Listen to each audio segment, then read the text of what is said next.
I remember we had a lovely Turkish boy that arrived in one of the schools that I was teaching, and he was a beginner, and I think it was a grade 6 or 7 class that he came into, and immediately it was all like, well, how much differentiation do we have to make? This child can't access the material without assistance, which was, was true.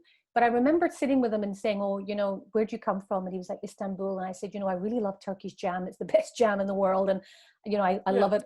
And I go to Istanbul all the time, and I just go there and come back with bags and bags of jam.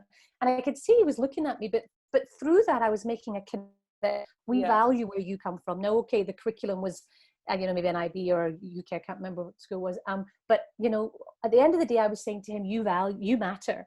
And what you and I love your culture. I like something that you offer, and and I'd say good night to him when he came in, which was like good morning or whatever.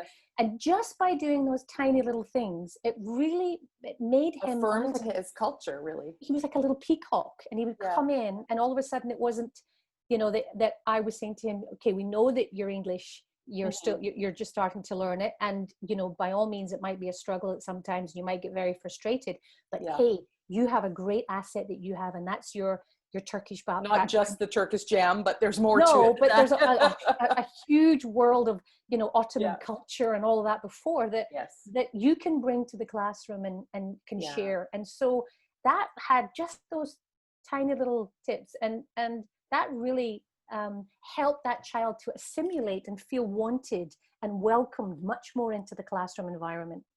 So just by doing those things, I think we as the teachers need to really change our mindset and allow all children's languages and cultures to be valued and discussed and talked about within the classroom. And if we know that the L1 is the strength of your L1 is a huge indicator as to how fast you can progress in your L2, then it makes sense for us to be able to use that within the classrooms. And so what would you say to wrap up then? What homework could we give our educators? What would you say?